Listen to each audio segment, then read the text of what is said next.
Hi, fourth graders. Today in math, we are going to do some more practice with analyzing data on a line plot. But today it is a little bit different because, as you can see on my task card, I have fractions on my number line instead of just whole numbers. So I'm going to kind of walk you through how to read with the fractions on the bottom and how to answer the questions. And then today you have 2 task cards to complete whenever I'm finished. Okay, so if you look at my task card, at the very top right here, it says the salesman at Home Depot polled customers to see how much paint they used to paint a room. So when I look at my line plot, it says gallons of paint. So at the bottom, it tells me how many gallons of paint people used. So each X represents a person that used that amount of paint. Okay, let's look at the first question. It says, if the pattern continued, what would be the next amount of paint listed on the line plot? If you look at my number line at the bottom, it starts with 1/2 and then goes to 1 whole, then 1 whole and 1/6, 1 and 2/6, 1 1/2, which is also 1 and 3/6, 1 and 4/6, 1 and 5/6. If you notice, I am counting by 1/6. Each one gets 1/6 bigger. So if I have 1 and 5/6 and I add 1/6 to that, I would have 2 whole gallons because 5/6 plus another 6 would give me 6/6, which would be another whole. So down in my answer, I am going to write 2 gallons. Okay. And then if I want to, I would click my blue box and I am going to say that I used that number to help me know what came next. So I had to look at all of them to know what I'm counting by, to know what would come next. Okay, let's look at question number 2. It says, of the people who used 1 and 1/6 of paint, how much paint did they use in total? Okay, so I'm going to look at my people who used 1 and 1/6 gallons of paint.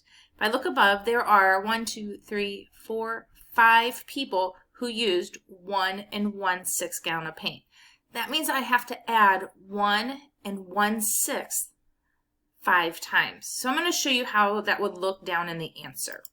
So I'm going to do 1 and 1/6 plus 1 and 1/6, plus 1 and 1/6 plus, so that's 3 times, so I have to do it 5 times.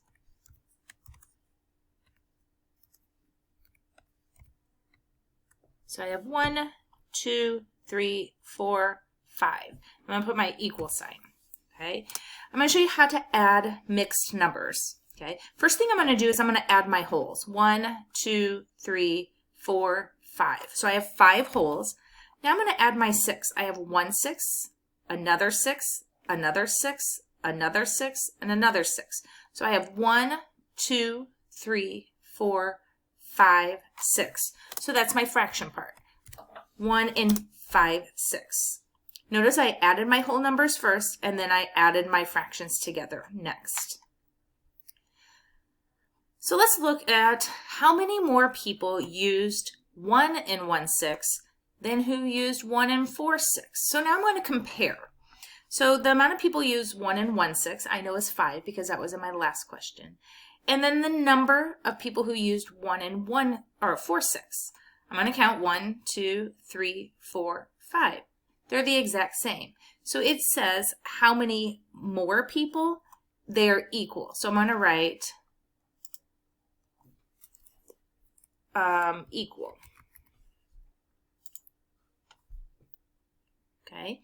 So today, your job is to complete this task card.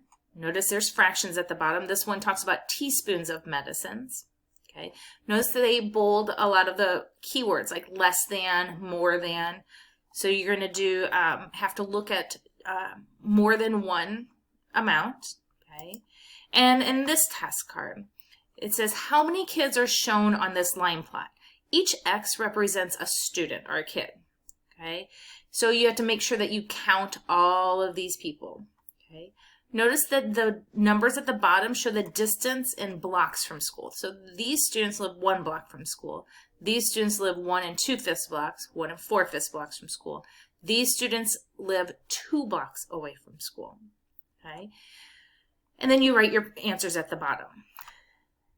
You will do great. Fractions are on a number line or a line plot are very similar to whole numbers on a line plot. We just have to think a little bit deeper and pay attention to detail. Good luck today.